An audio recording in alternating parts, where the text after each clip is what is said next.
live right now at the U.S. Capitol this morning. That's where the task force investigating the two attempts on President-elect Donald Trump's life will meet one last time later today. The bipartisan group will question acting Secret Service head Ronald Rowe Jr. after communication breakdowns between the Secret Service and local law enforcement. Major breakdowns there. Joining me now, I have Republican Congressman Mike Kelly of Pennsylvania, chairman of that task force. Congressman, good morning to you. Thanks for hopping on with me. Good morning, Markie. Thank you for having me on the NewsNation. It's always a pleasure to be with you. Always a pleasure. So you got Ronald Rowe in that hot seat today. He came out in the fall and said complacency led to a breach of protocols. What more do you hope to get out of him today?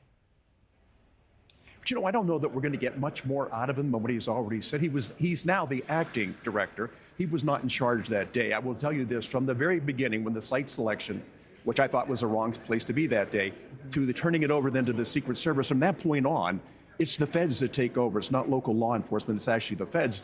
And if you were to take a look at it, if you had a checklist, everything that should have been checked, from the perimeter, how it was set up, to where people were placed, to where were our snipers, everything that should have been taken care of that day, and most importantly, the ability to communicate, that should have all been checked before 11 minutes after 6. I will tell you this, at the end of the day, having been there with my wife, 3 of my grandchildren, and my son, and about 60 feet away from the president when the shots took place, to this day, I will always question is, if we knew, and we knew for an hour and a half before President Trump even went out that there was a suspicious person on the grounds, and this is thousands of people walking all over this venue, one person kept coming up.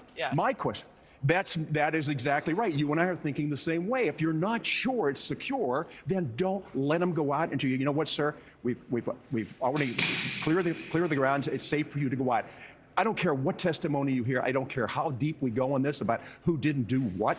At the end of the day is, why did you let him come out when you knew there was a suspicious person on the grounds? That, at the bottom line, is I come down to that all the time because I was there. I watched it happen. It was confusing all the way through that day, on that day especially. But at 11 minutes after 6, if we're saying we couldn't talk to each other till then there's a problem. Well, it's hard to watch the video still. I can't imagine being feet away. Rowe is promising accountability. What does that look like in your eyes, Congressman?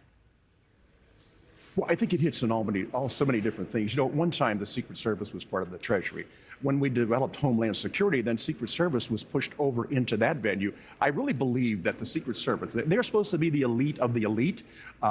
I think they kind of lost their personality, they kind of lost who it is that they are, and got caught up in that whole mismatch of too many people making too many decisions, having to get a check from somebody else to figure out what is it we should do. I have great respect for these people to put their life on their line every day to protect people. Protectees are incredibly important, but at the end of the day, it always comes down to, how did you construct this? What is it that you did? What was the structure supposed to be? And at the end of the day, what was your mission? What was your mission?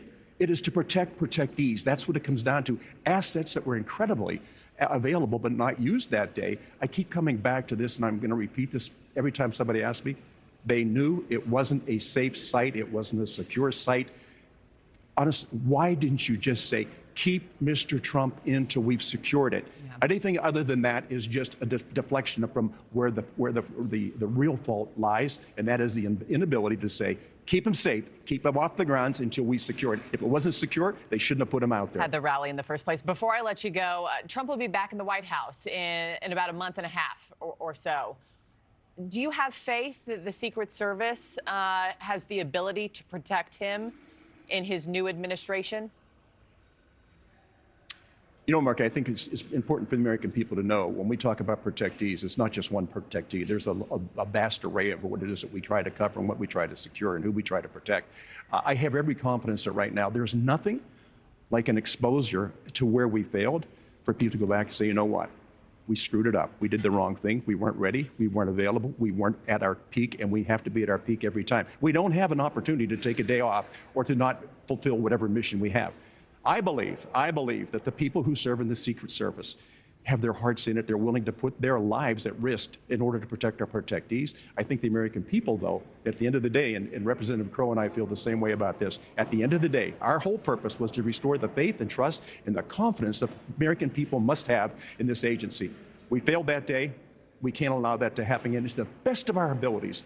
We have to make sure that whoever it is that we're protecting is truly protected. And not just the protectees, the American people who want to show up to these rallies. Thanks for watching, everybody. Go to joinnn.com to find NewsNation on your television provider.